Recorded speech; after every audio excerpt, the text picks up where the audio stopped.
ओम श्री गणेशाय नमः। प्रेमी मगन मनुजानि नृप रामा करे विवेक धरि धीर सिया रामा बोले मुनि पति नई सिरु रामा गद गद गिरा गभीर सिया रामा दीन दयाल विरद संभारे हराओ नाथ ममि संकट भारी। अर्थात मन को प्रेम में मग्न जान राजा जनक ने विवेक का आश्रय लेकर धीरज धारण किया और मुनि के चरणों में सिर नवाकर गदगद प्रेम भरी गंभीर वाणी से कहा, कहो नाथ सुंदर दो बालक मुनि कुल तिलक नृप कुल पालक ब्रह्मा जुनि गम नेति कही गावा उभय वेश धरि की सोई आवा। अर्थात हे नाथ कहिए, ये दोनों सुंदर बालक मुनि कुल के आभूषण हैं या किसी राजवंश के पालक अथवा जिसका वेदों ने नेति कहकर गान किया है। कहीं वह ब्रह्मा तो युगल रूप धरकर नहीं आया है। सहज विराग रूप मनु मोरा थकित होत जिमि चिंद चकोरा ताते प्रभु पूछऊ सती भाव गाऊ नाथ जनि करऊ दुराऊ। अर्थात मेरा मन जो स्वभाव से ही वैराग्य रूप बिना हुआ है उन्हें देखकर इस तरह मुग्ध हो रहा है जैसे चंद्रमा को देखकर चकोर। हे प्रभु, इसलिए मैं आपसे सत्य निश्चल भाव से पूछता हूँ, हे नाथ बताइए, छिपाव न कीजिए। हिनई बिलोकत अति अनुरागा बरबस ब्रह्म सुखई मन त्यागा कह मुनि बेहस कहे उन्हें पनीका वचन तुम्हारे न होई हलीका। अर्थात इनको देखते ही अत्यंत प्रेम के बस होकर मेरे मन ने जबरदस्ती ब्रह्म सुख को त्याग दिया है। मुनि ने हंसकर कहा, हे राजन, आपने ठीक ही यथार्थ ही कहा, आपका वचन मिथ्या नहीं हो सकता। ये प्रिय सब ही जहाँ लगे प्राणी मन मुस्काई राम सुनि बानी रघुकुल मनि दशरथ के जाए मम हित लागी नरेश पठाए।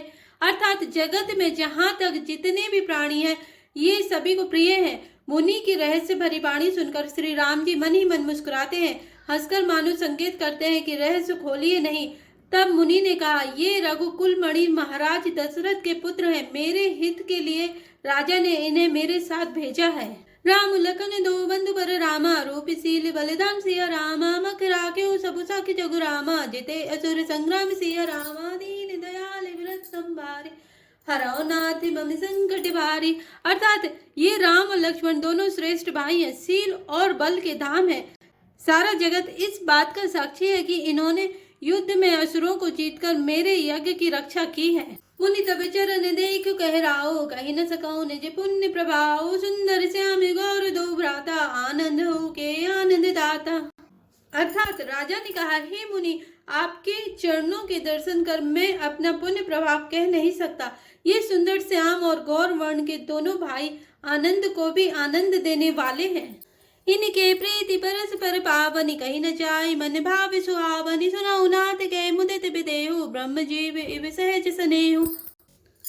अर्थात इनकी आपस की प्रीति बड़ी पवित्र और सुहावनी है, वह मन को बहुत भाती है पर वाणी से कही नहीं जा सकती।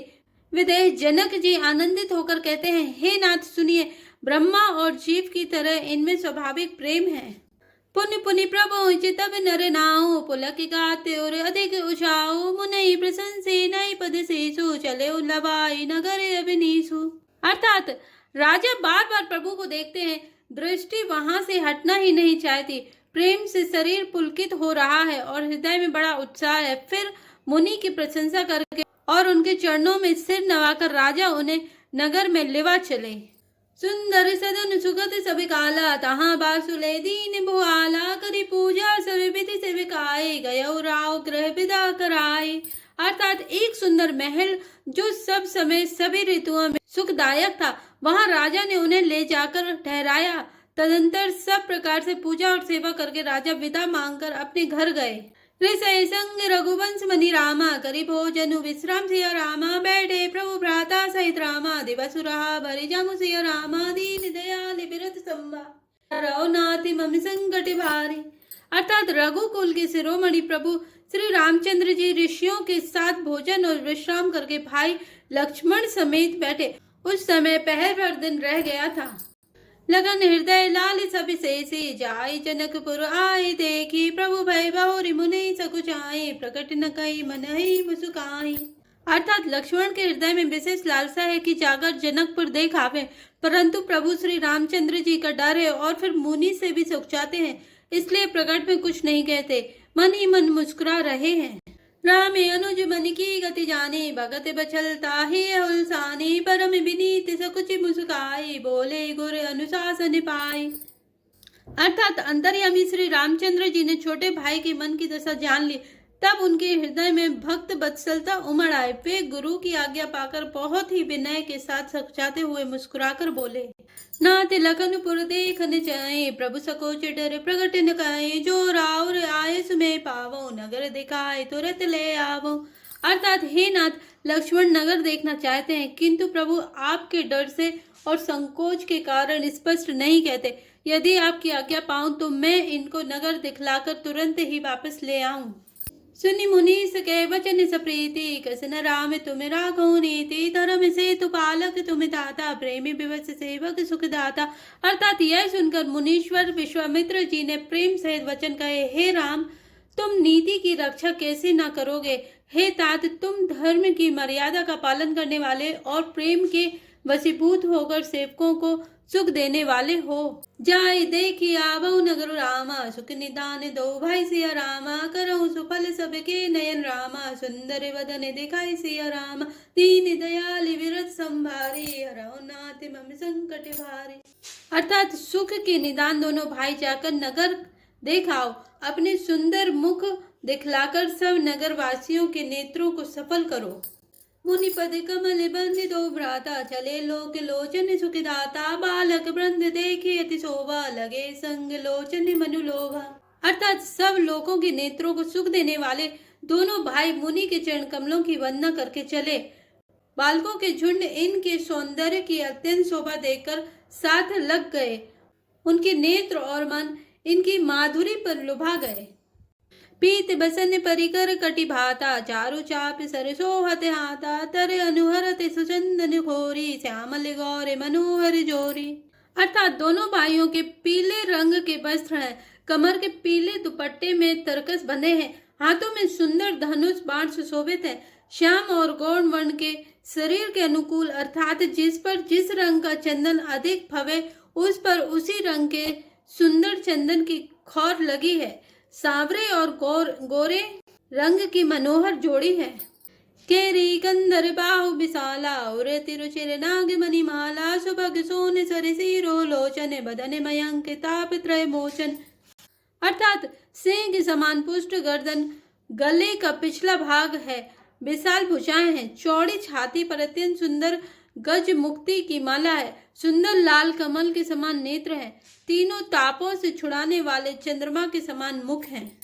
कानन निकनक फूल छवि दे, चित बत चिते ही चोर जनु ले, चित बनी चारु प्रकुटि बर बाकी, तिलक रेख शोभा जनु चाकी।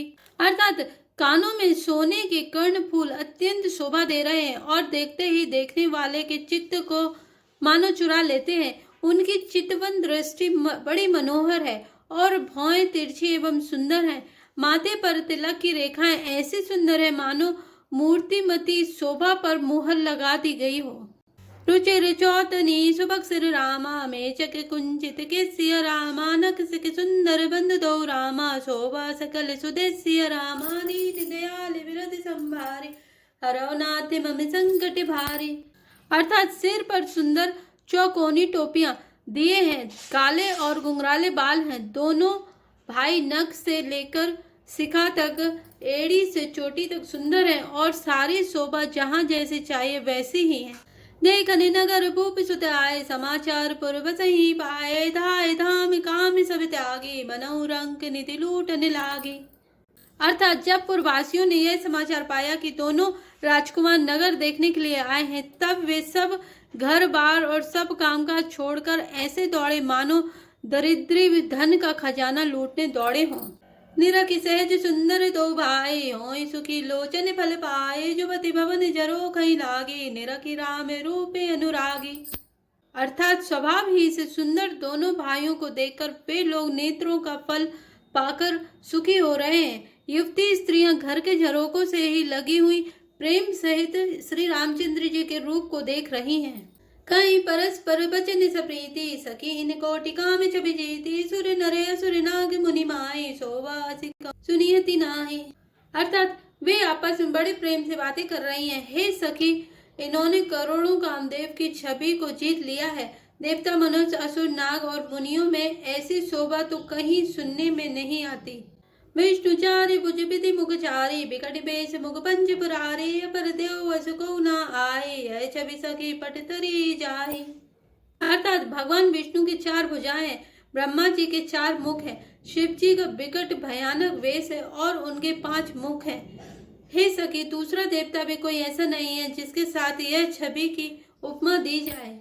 भय किशोर सुषमा सदन रामा श्यामी गौर सुखधाम सिया रामा अंग अंग पर बारी यही रामा कोटि कोटि सत्यकाम सिया रामा दीन दयाल विरत संभारे हराओ नाथ मम संकट भारे। अर्थात इनकी किशोर अवस्था है। ये सुंदरता के घर, सांवले और गोरे रंग के तथा सुख के धाम है। इनके अंग अंग पर करोड़ों अरबों कामदेवों को निछावर कर देना चाहिए। जय श्री राम, जय जय हनुमान।